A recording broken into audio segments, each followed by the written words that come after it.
The faded Polaroid in my hand feels heavier with each second 6 children dressed in their Sunday best stand before the old Hollis house in Blackwood Hollow. Their faces are frozen in time. Some smile, some look grave, as if they already sensed what was coming. I'm the only one left. My name is Eleanor Hollis, and I just turned 32, an achievement no other Hollis child managed. For over a century, the children in our family have disappeared before their 10th birthday, vanishing without a trace. No clues, no remains. Just pain, silence, and the rumor of a curse. I've been haunted my entire life by ghostly memories of siblings I barely recall and cousins I never met. The disappearances span generations, each one as baffling as the last. I kept the truth buried, but the nightmares have returned. And with them, that dreadful feeling of being watched. I can't keep running. Maybe by speaking out, I can finally shatter the chain that strangled my bloodline for generations. This isn't a ghost story. It's something much darker. It's the truth about the Hollis family and why I'm the only one who survived. The story begins, as many tragedies do, with greed. In 1897, my great-great-grandfather Thomas Hollis arrived in Blackwood Hollow, seeking fortune. The New England town was ordinary except for the ancient forest at its edge, rumored to be sacred, protected by old, unspoken pacts. Locals warned him not to disturb the woods, muttering about stone circles and invisible boundaries. But Thomas didn't believe in folklore. He bought 300 acres and began cutting trees to fuel his lumber empire. Just weeks after the first tree fell, his 5-year-old son William vanished. One night gone from his bed. The town searched for days, nothing. Some mentioned strange whistling in the woods that night, but no one took it seriously. Thomas, heartbroken but stubborn, pressed on. His wife bore 3 more children, and one by one, they too disappeared, each before their 10th birthday, each at night, each without a trace. A grim pattern had begun. Please give me a like and subscribe so I can be motivated to create more great videos. Why share this now? I ask, setting down our family's leather-bound journal. Why unearth a century of sorrow? Because the curse never stopped. Each generation lost more children. My grandparents buried 2. My parents lost 3. And me, I lost everyone I loved. I shut my eyes and see their faces: James, who taught me to ride a bike; Meredith, who spun entire worlds with her dolls; and little Thomas, named for the man who doomed us all, who never made it past 4. James vanished first. He was 9, just months away from 10. I was 4, but the memory is etched in fire. It was June 1997. We'd had ice cream after dinner, a rare treat. James and I shared a room, twin beds across from each other. "Go to sleep, Ellie," he mumbled. Those were his last words. I woke in the night to a strange sound, like bone chimes in the wind. A greenish light bled through the window, bathing James's bed. Through half-lidded eyes, I saw them spindly shadows, not quite human. Too tall, too thin limbs bent in unnatural angles. James didn't scream. He just rose, eyes wide and vacant, and walked to the window. I tried to shout, but my voice caught. I couldn't move. The window opened by itself, though no wind blew. James climbed out, following those things. I saw his small silhouette vanish into that sickly light. When I finally screamed, it was already too late. The police searched the lake, combed the woods with dogs, questioned everyone. Nothing. He was gone, as if he never existed. My parents were shattered, but clung to hope. Lightning doesn't strike twice, my father said. But it did. 2 years later, Meredith disappeared.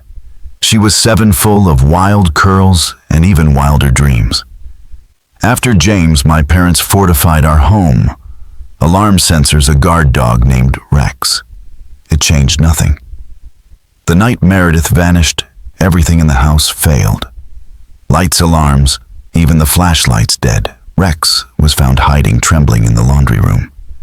Meredith and I now shared a room. That same eerie chime woke me, that same green glow. I fought to move, whispering, "Meredith, wake up," but she was already standing, swaying beside her bed. The shadows gathered, brushing her hair with fingers too long, too thin. I glimpsed their faces, if you could call them that, hollow sockets where eyes should be, mouths stretched too wide. "Don't go with them," I begged. But she didn't hear me.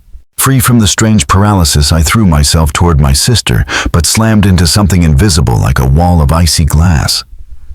I pounded against it, screaming her name. But Meredith simply turned to face me. For a heartbeat, I saw recognition in her eyes.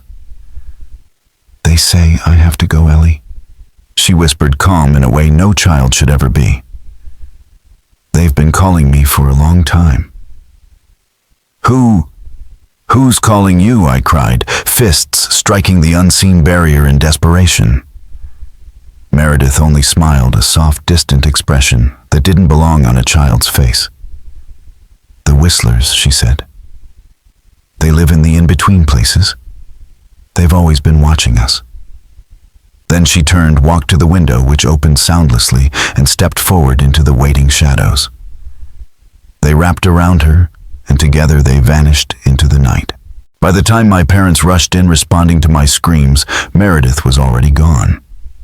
The window was locked from the inside. When power was restored an hour later, the alarm showed no signs of being triggered. That was the last night we ever stayed in Blackwood Hollow. My parents packed everything, abandoned. The Hollis home, changed our last name, and moved us 3 states away. They cut off every remaining connection to the family. They tried everything to escape the curse, but it found us anyway. 2 years later, Thomas Jr. was born. My parents hadn't planned on another child. The doctors had said Meredith would likely be my mother's last. Thomas was a surprise, a soft-cheeked, bright-eyed miracle, with a laugh that could chase the shadows away. I was 9 when he arrived, old enough to care for him, old enough to try and protect him. And I did. I watched over him fiercely, especially as his 4th birthday crept closer. By then I understood what we were facing. I'd seen enough to believe. I slept in his room every night. I researched protection rituals, lined the windows with salt and iron nails, taped wards I found online to the doorframe. I kept a journal of every odd thing, sudden cold drafts, flickering lights, glitches in electronics, strange music in the night.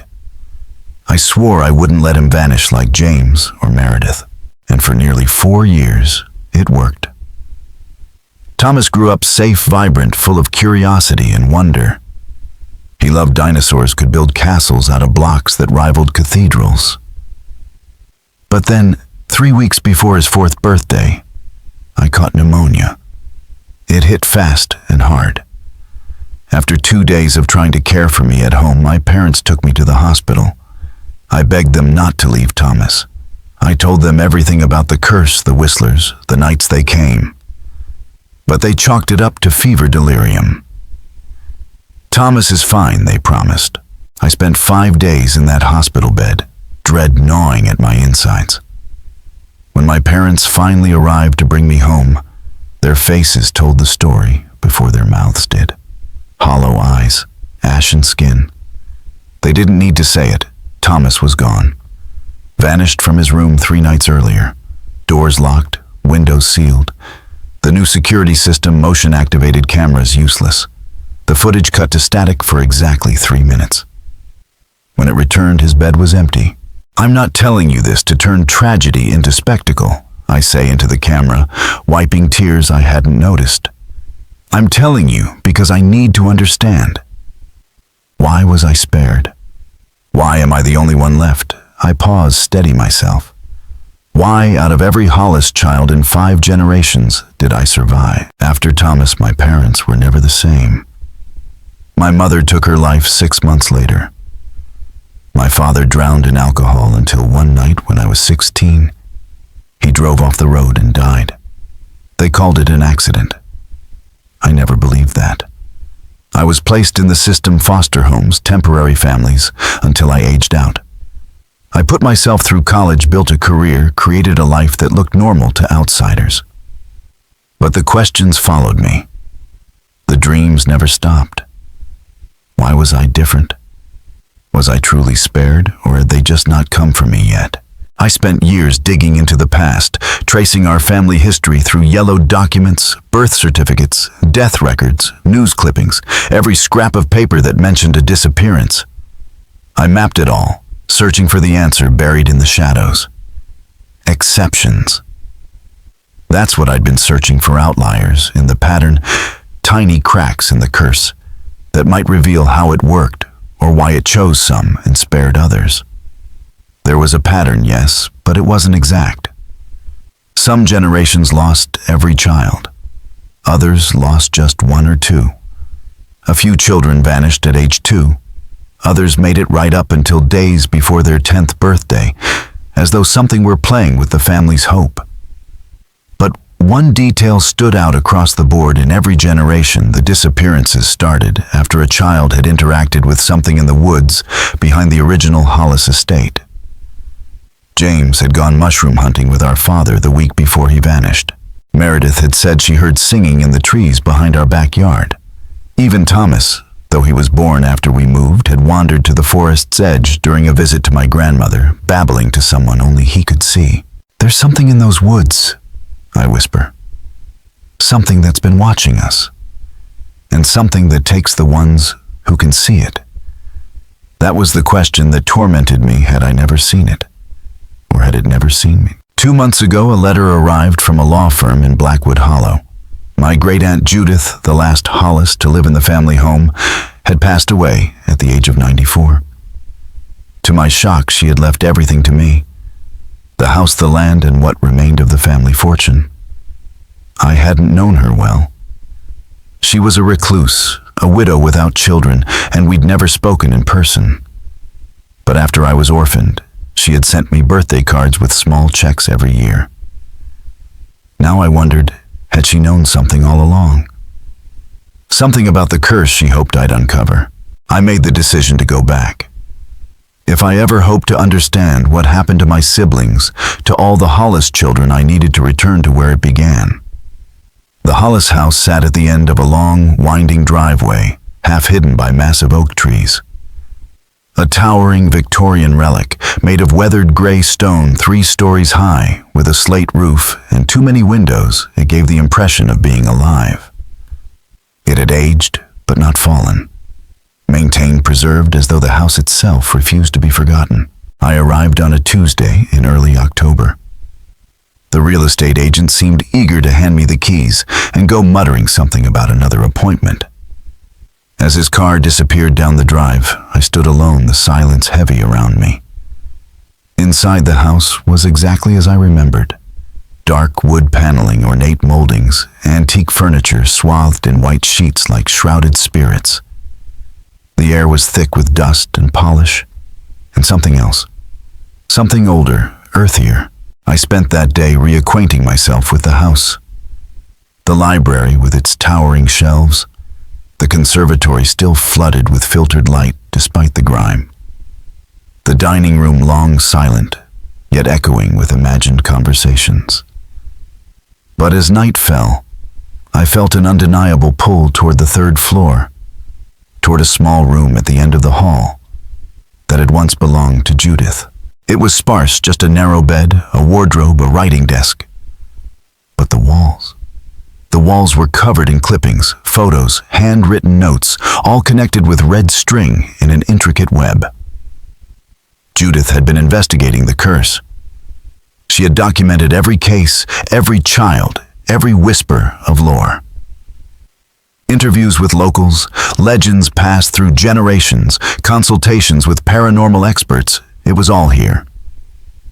Her research had one overwhelming focus: the woods. The very land Thomas Hollis had bought and desecrated over a century ago. Judith's notes claimed the woods were sacred to the indigenous people who once lived in the region. They believed it to be a thin place, a spot where the boundary between worlds was fragile. They'd placed stone markers to keep intruders out, performed rituals to honor what they called the Watchers Between Worlds. But Thomas had bulldozed those markers. Within a week, strange things began. Workers heard eerie whistles, saw impossible shadows, felt watched. And then children started vanishing first. William Hollis, then even the children of some of the lumbermen. The most chilling part of Judith's archive: the drawings. Dozens of them collected from Hollis' children over the decades. Each one featured the same tall, spindly figures. The same creatures I saw with James. The same ones Meredith called the Whistlers. At the center of Judith's wall was a map our land with a red X deep in the forest. Beside it, a shaky handwritten note. The original stone circle. The doorway. They come through here. A cold wave passed over me as I stared at it. Could this be the source? The very breach that started it all, I was still studying. Judith's notes, when I heard it faint and distant, carried on the breeze like a memory. Bone chimes. My blood ran cold. That sound had always come before the whistlers appeared. I moved slowly to the window. At the edge of the woods, barely visible in the moonlight, stood a figure, tall, unnatural limbs, crooked and too long. It raised one hand as if to wave. It saw me. I stumbled back, heart thundering. Part of me screamed to run, to pack up and flee. But where would I go? The curse had followed us before, even across states. And now I was so close. No, I wouldn't run. Not this time. I spent the night wide-eyed in Judith's room, surrounded by her wall of string and truth. I flinched at every creak, every whisper of wind against glass. When morning finally broke, I knew what I had to do. I would go to the stone circle. I would confront whatever was there. But first I had to understand why I had survived. I turned back to Judith's board, scanning again, looking for something I'd missed. And then I saw it. A family tree, neatly annotated with birth dates, death dates, and disappearances. My eyes traced the lines back through time, and suddenly I saw the anomaly. Every Hollis child who vanished shared one thing in common.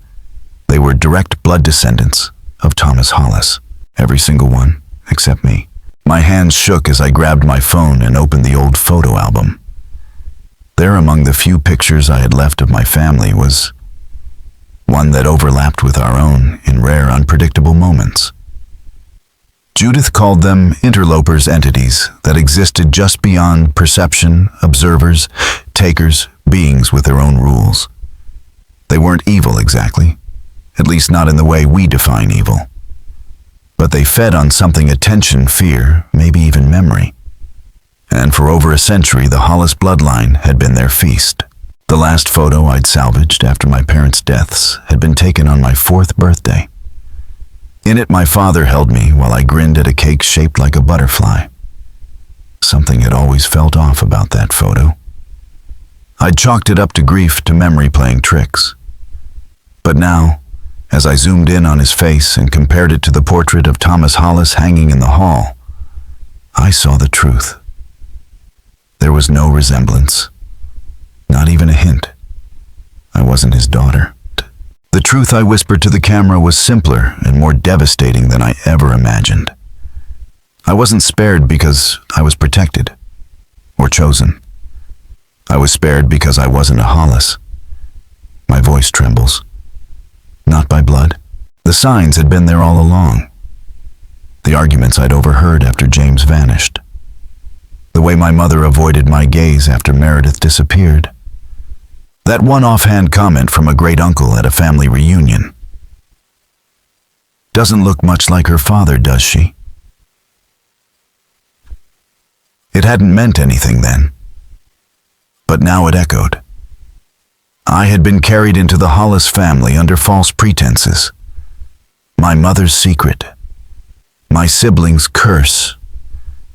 And somehow, the Whistlers knew. They sensed the bloodline, or in my case, the absence of it. I should have felt relief.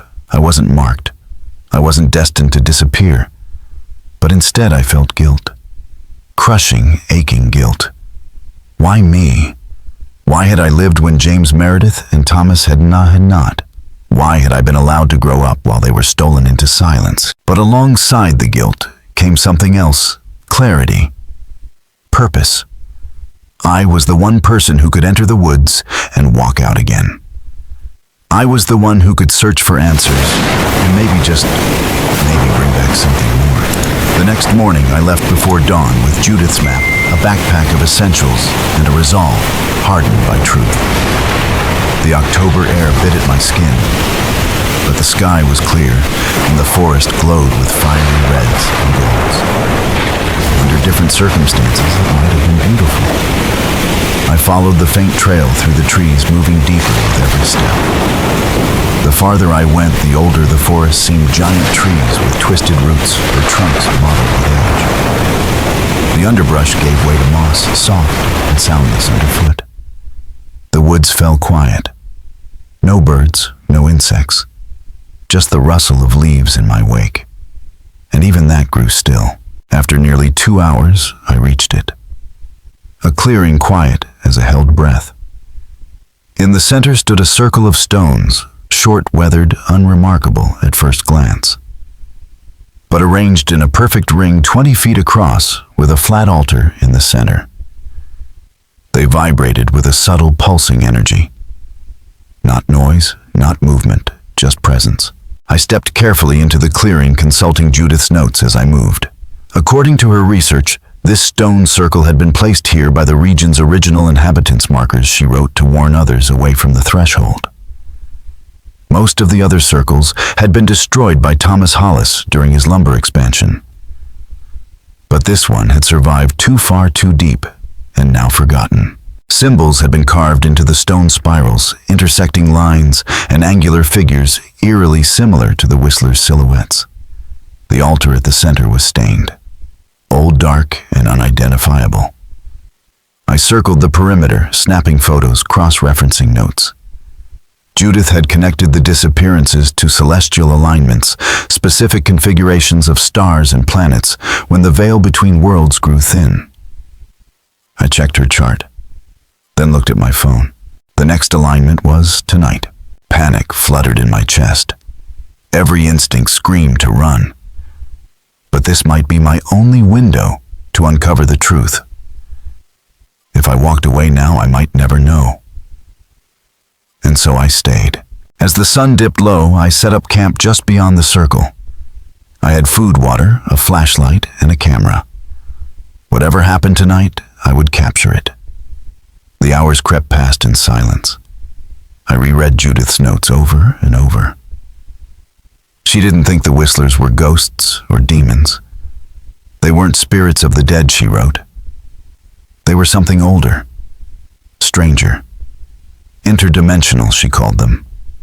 Creatures from a parallel plane who reached through our reality when the conditions were right.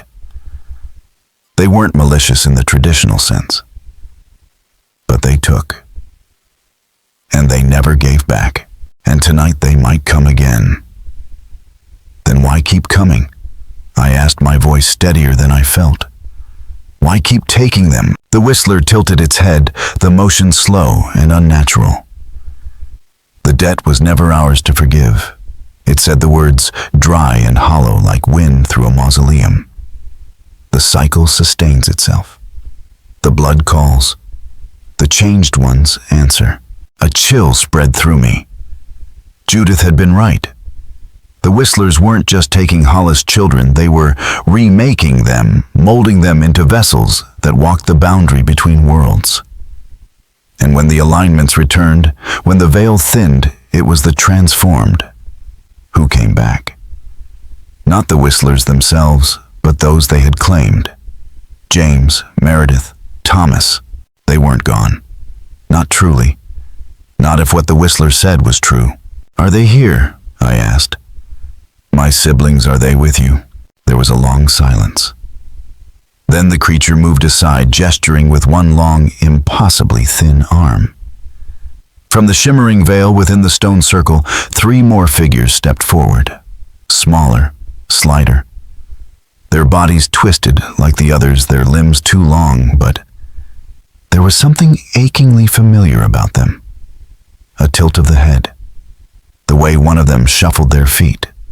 Another clutched a worn stuffed animal, Thomas's old T-Rex. My breath caught. "James," I whispered. "Meredith." None of them spoke. But the middle one, Meredith, I was sure tilted her head the way she always had when listening to music. And then she lifted her arm, long fingers brushing against her own hollow cheek, as though wiping away a tear. "I don't understand," I said, turning back to the Whistler. "If they remember who they were, why do they come back? Why do they take more? They return as they are made," it said. "Memory is a tether. Pain is the call. What is taken yearns to be known. What is changed seeks to complete the pattern." My knees nearly gave out. They weren't just lost. They were trapped, bound to this cycle, used as agents of it. And the more who were taken, the more who returned familiar shapes, wearing unfamiliar rules.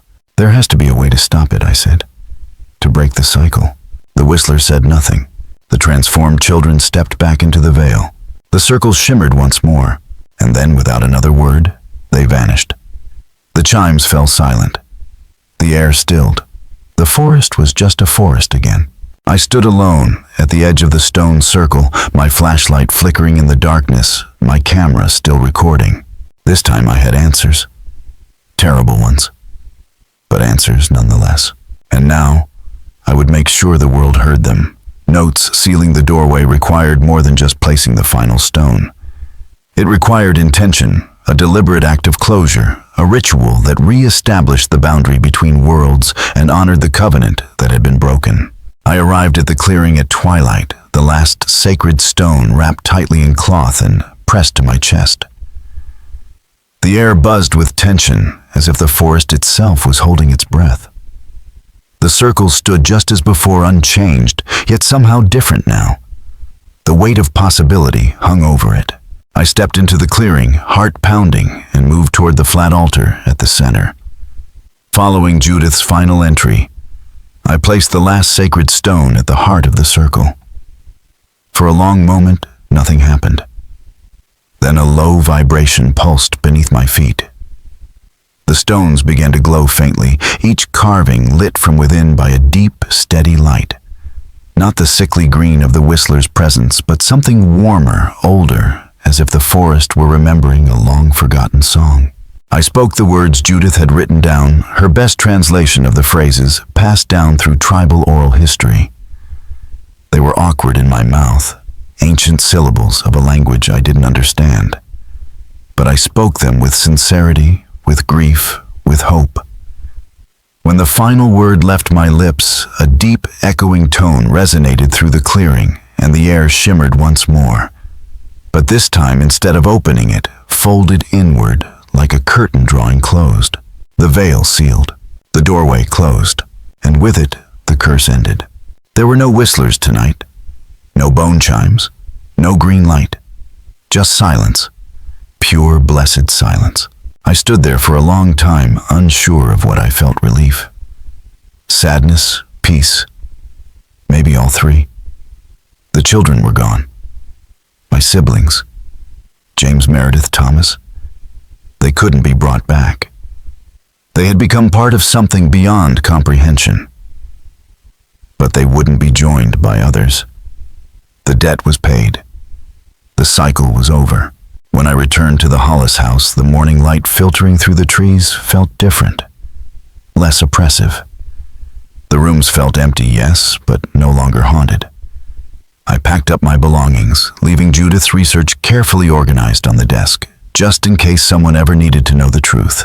Before I locked the door for the final time, I stood in the front hallway, beneath the faded portrait of Thomas Hollis, and whispered, "It's done." Then I left Blackwood Hollow behind. I don't know if I'll ever return. The forest will always hold memories I can never forget. But now they are just that, memories. No more children will disappear. No more families will grieve in confusion and silence.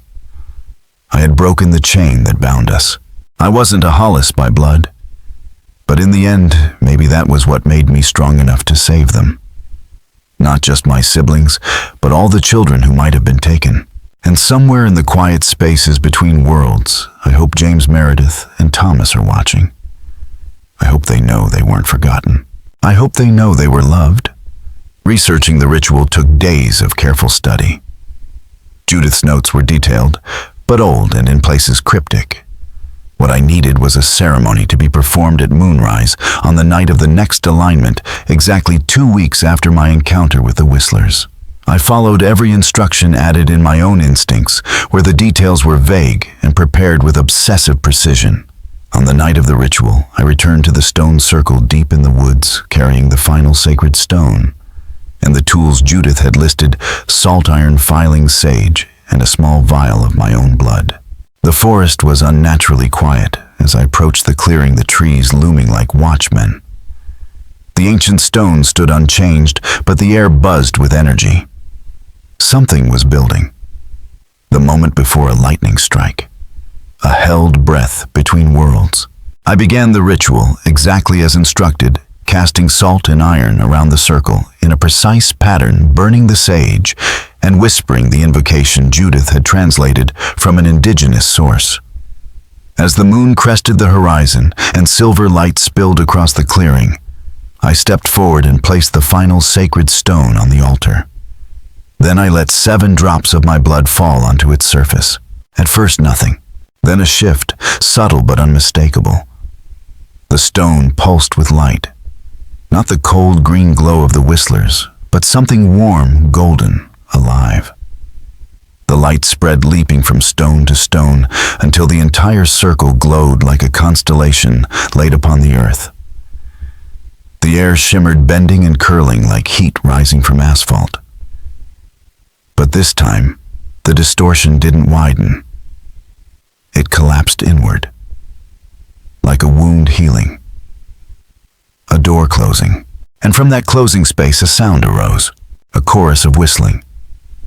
Not a threat, not a warning, but a farewell. Dozens of voices, maybe hundreds, whistlers. And among them, I swear I heard laughter. Familiar, beloved James, Meredith, Thomas, saying goodbye. Then silence. The light faded. The clearing fell still, but the air felt different now.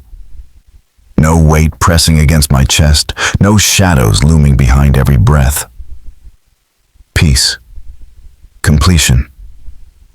The doorway was sealed. The debt was paid. The covenant restored. I can't prove what happened in those woods, I say now, sitting before the camera. My voice is steady, though my chest is tight with emotion. I have footage, yes, but it's little more than shadows, strange lights and static. Nothing that would convince a skeptic. I hold up the faded Polaroid, 6 Hollis children frozen in time.